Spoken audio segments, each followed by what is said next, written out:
When Brandon saw that �々wore only helm and breastplate and mail, he took off most of his armor. �々had begged her for a favor he might wear, but she had turned him away.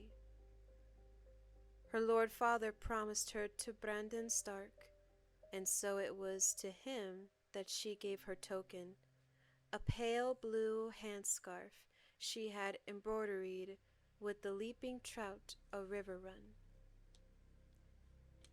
As she pressed it to his hand, she pleaded with him. "He is only a foolish boy, but I have loved him like a brother. It would grieve me to see him die." And her betrothed looked at her with the cool gray eyes of a Stark and promised to spare the boy who loved her. That fight was over almost as soon as it began. Brandon was a grown man, and he drove Littlefinger all the way across the bailey and down the water stair, raining steel on him with every step until the boy was staggering and bleeding from a dozen wounds.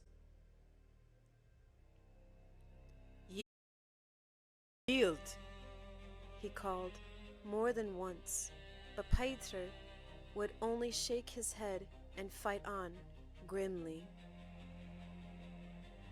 When the river was lapping at their ankles, Brandon finally ended it with a brutal backhand cut that bit through �々's rings and leather into the soft flesh below the ribs, so deep that Catelyn was certain that the wound was mortal.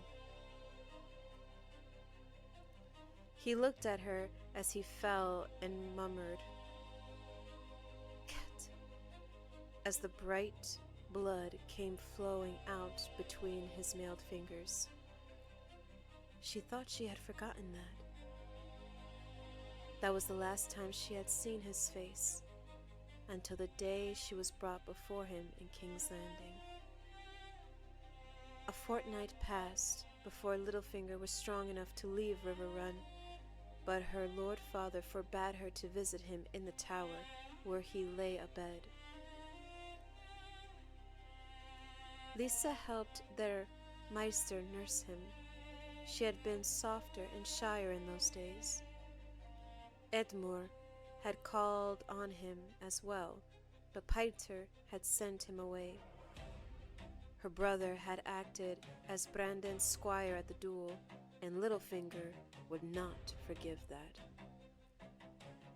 As soon as he was strong enough to be moved, Lord Hoster Tully sent �々Baelish away in a closed litter to finish his healing on the fingers upon the wind-swept jut of rock where he'd been born.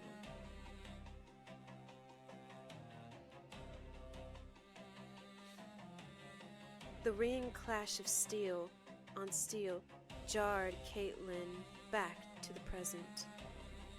Sir Verdis was coming hard at Brune, driving him with steel and sword. The sellsword scrambled backward, checking each blow, stepping lethally over rock and root, his eyes never leaving his foe. He was quicker, Catelyn saw. The knight's silvered sword never came near to touching him, but his own ugly gray blade hacked a notch from Sir Verdis' shoulder plate.